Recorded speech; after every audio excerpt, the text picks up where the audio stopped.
কেউ যদি মনে করে যে আমি কাল থেকে চাকরি করব, পরশু দিন থেকে আমি ঘুষ খাবো, তারপরের দিন থেকে আমি গানম্যান পাবো, তারপরের দিন থেকে সমস্ত লোক আসে আমাকে হুজুর হুজুর করবে ক্রেস্ট দেওয়ার জন্য, এই মানসিকতার যদি কোনো ইঞ্জিনিয়ার থাকে তাহলে তার জন্য আজকে ভিডিওটা স্কিপ করাটা বেটার হবে। প্রথমেই কোনো অফিস ভাড়া নেবেন না। 2 নাম্বার, কোনো ব্যাংক লোন করবেন না। এই যে ধর আমাদের দেশে তো ইঞ্জিনিয়ার প্রচুর বেরোচ্ছে বছরে, তো এত ইঞ্জিনিয়ারদের জায়গা দেওয়ার মতো অবস্থাও নাই। পাবলিক সেক্টরে যেটা আছে মাত্র 5%, প্রাইভেট সেক্টরে আছে বাদবাকি 95%।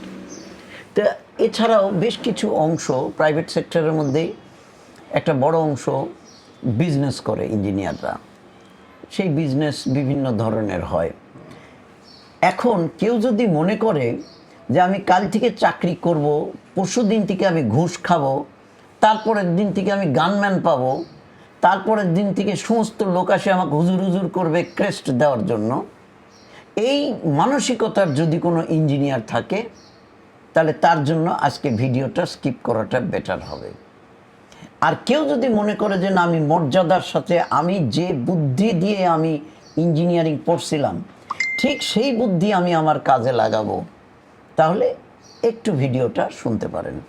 তো ধর আমার পুঁজি নাই, নর্মালি কি হয়, আমরা যারা মধ্যবিত্ত নিম্ন মধ্যবিত্ত থেকে আসি তাদের তেমন কোনো পুঁজি থাকে না। তো হাউ উই ক্যান স্টার্ট?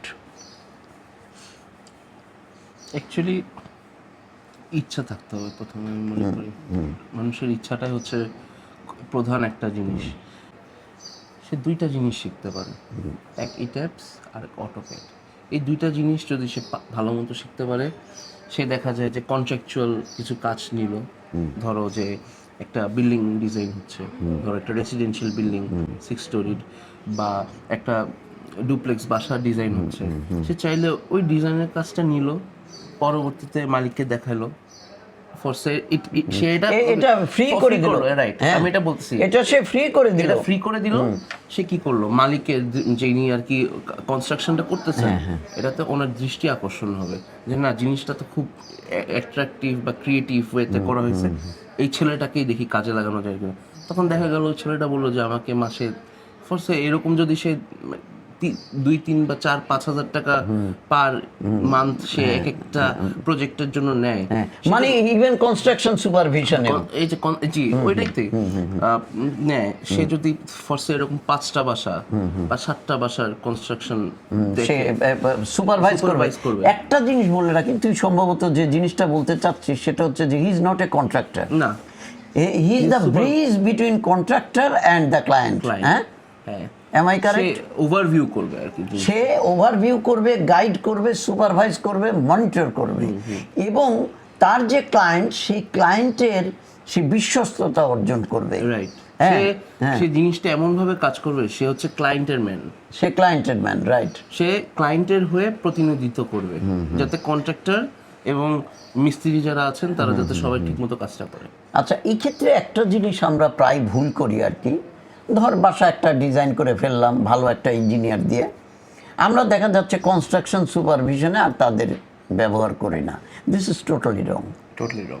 হ্যাঁ, একদম একদম ডে 1 থেকে যতদিন পর্যন্ত আপনার বিল্ডিংয়ের চাবি হ্যান্ড ওভার হবে, ইভেন ইফ আমি বলবো during maintenance of you should make a very good relation with them.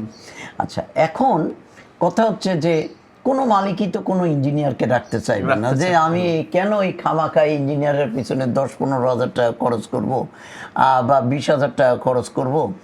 আমি আপনাকে বলি, আপনি প্রথমে ফ্রি কাজ করে মানুষের বিশ্বস্ততা অর্জন করেন, একটা টিম গঠন করেন আস্তে আস্তে, যে টিম আপনার একসাথে অনেকগুলো কাজকে সুপারভাইজ করবে।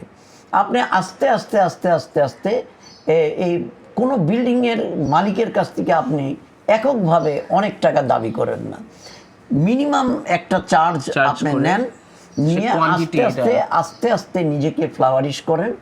উপজেলা লেভেলে যে সমস্ত বিল্ডিং হচ্ছে সেগুলো তো করেনি, ইভেন এখন রাস্তাঘাট হয়ে গেছে, প্রত্যন্ত এলাকাতেও গিয়ে সুপারভাইজ করা সম্ভব যদি সম্ভব হয়। এখন তো অনেকেই বাইকও কেনে, আপনি একটা ইলেকট্রিক বাইক বা যে কোনো বাইক নিয়ে আপনি ইউ দেখা ক্যান যায় যে মনিটর এমন না যে তোমার একদম দামি ফার্স্ট হ্যান্ড বাইক কিনবে, এটা একটা স্টার্ট আপ আমি মনে করি। এটা একটা startup। So you can go for second hand bike. দেখা যায় খুব লো রেঞ্জের সেকেন্ড হ্যান্ড বাইক কিনে সে শুরু করলো, পরবর্তীতে সে যখন আরো বেটার করতে থাকলো ওভার দ্য টাইম, সে আরো বেটার কিছুতে সুইচ। শুধু ইট্যাপস জানতে হবে আর কি? না, আমি মনে করি অটোক্যাড এবং ইট্যাপস মাস্ট, এটা দুইটা জানতে পারলে দেখা যায় অটোক্যাড। আচ্ছা, এটা কি আমি অনেক আগে অটোক্যাড যে ভার্সন করতাম এখন সেটা চলে না, আর ইট্যাপসে আমি কখনো কাজও করিনি। এটা কেমন, মানে সফটওয়্যারটা কি খুব কঠিন? আমরা যেটা শিখেছি একদম ইয়ে, তো এটা 2007-এর, এটা হচ্ছে খুবই বেসিক এবং এখনকার অটোক্যাড গুলো পুরো অটোমেটেড, আর ওইখানে সব কিছু ম্যানুয়ালি ইয়ে করা লাগতো। বাট এই যে 2025 বা 2026 এর যে অটোক্যাড আছে, এটা সম্পূর্ণ অটোমেটেড এবং ভেরি ইজি টু ইউজ। এটা শিখতে বেশি দিন লাগবে না একজন মানুষের। কিন্তু বেসিক আইডিয়া তো তার থাকতে Basic হবে, idea পজিটিভ থাকতে হবে। Still, negative Negative steel, steel, হ্যাঁ। তারপরে বিভিন্ন সিমুলেশন মডেলিং এগুলো করে করে। আর তবে একটা কথা বলি, ইটাপ জানতে হলে অবশ্যই বাবা আর একটা কথা বলি, লাগবে। উপজেলা লেভেলে, গ্রামের লেভেলে আস্তে আস্তে ইন্ডাস্ট্রিয়ালাইজেশনও হবে, যার জন্য বড় বড় ফ্যাক্টরি বিল্ডিংও হবে। আপনার কাজ হচ্ছে যে ঢাকার কোনো বড় কোম্পানির সাথে তখন Bridge up আপনি করে। ব্রিজিং করা, আপনি এইভাবে কাজগুলো এনে তাদেরকে দিয়ে দিলেন। এখন আপনার কাছে মনে হচ্ছে যে এই কথাটা হয়তোবা অনেক জটিল, কিন্তু এই কাজে অনেকে করতেছে এবং তারা অনেক সফলতা পাইছে।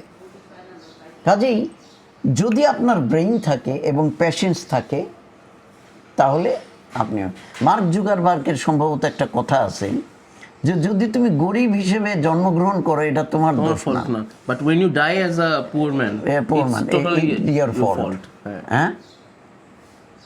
আর এছাড়া আর একটা জিনিস বলি যে ফ্রিল্যান্সিংয়ের যে কাজ, তাছাড়াও ফেসবুকিংয়ের মাধ্যমে যে অর্থ সংগ্রহ করা, সেটা যত ক্ষুদ্রই হোক, সেটা দিয়ে যদি আপনার যাতায়াত খরচ হয় তাও তো হলো, বাপ মায়ের কাছ থেকে চাওয়া থেকে তো বাঁচলেন।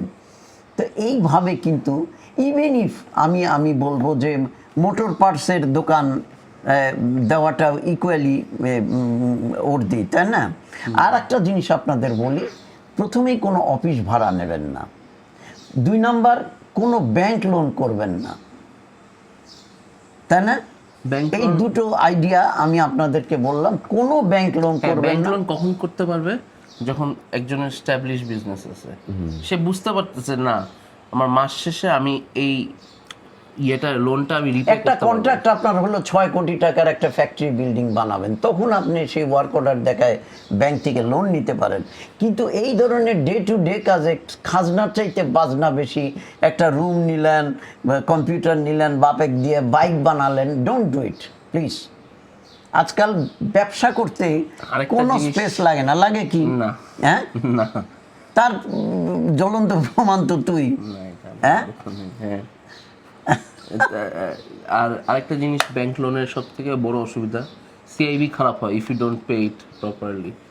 আর একবার সিআইবি খারাপ হলে যখন প্রয়োজনের টাইমে লোন লাগবে তুমি পাবা না। তো যাই হোক বন্ধুরা, বুঝলে বুঝ পাতা, না হলে আলা পাতা, না হলে তেজপাতা। না হলে তেজপাতা না। সবাই ভালো থাকেন, থ্যাংক ইউ ভেরি মাচ।